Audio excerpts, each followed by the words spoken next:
Now, did you have a chance to look up at the sky last night or very early this morning if you woke up as early as Toombs and I?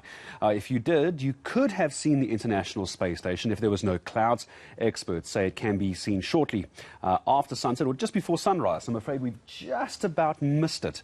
It's supposed to look like a bright star moving quickly over the horizon. I won't lie, Dr. Daniel Cunnam, I'm afraid I missed it. So does this look like a shooting star that just never seems to end? Is this quite unusual to see ISS? No, it's not unusual. So the ISS is passing over every 90 minutes, but obviously not always over the same spot. So it's orbiting the Earth every 90 minutes. And then, every few weeks it has a number of orbits over South Africa, for example, and that's what just happened now.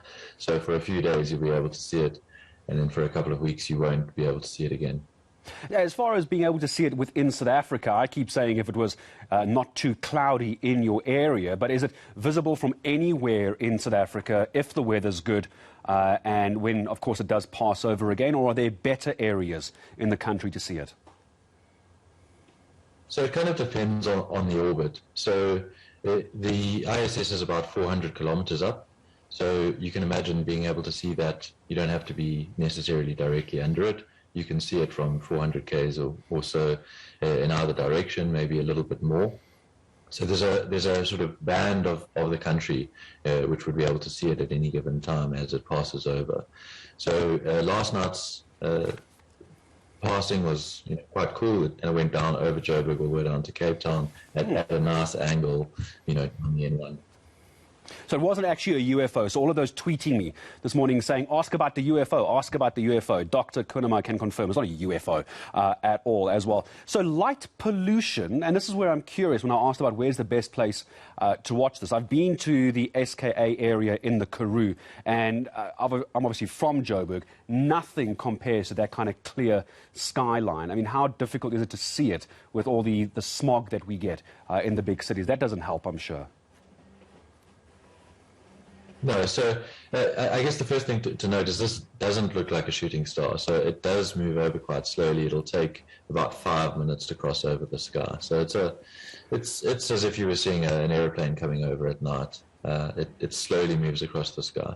But it is the brightest man-made object that we can see, because obviously we can see a lot of other satellites going on over at any given time. But it's the brightest and one of the brightest objects in the sky. So when you get a good sighting of it, it's very, very easy to spot. Talking about good sightings, did you cheat last night, Doctor? Did you use a big telescope to see it while the rest of us plebs had to try and use our binoculars? Did you get a glimpse?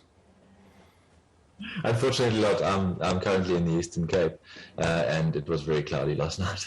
I thought you might have had a way of cheating through the clouds. All right, Doc, so now that we've piqued everyone's interest, we can't miss the next one as well. Is there any chance you can give us some guidance before I say goodbye when we could see ISS again coming over South Africa?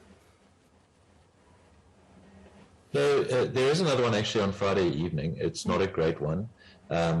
It's also about 10 to 7, but it's because of the angle of the pass, that it'll be passing more over Botswana and Namibia.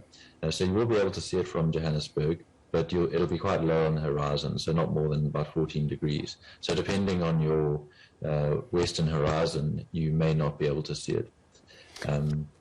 But the best thing to do with this, because it does come over quite regularly, is to find one of the many apps. There are many apps which enable you to sight the ISS. The one I use is called ISS on Live, and that'll give you alerts as to when the ISS is coming over your location.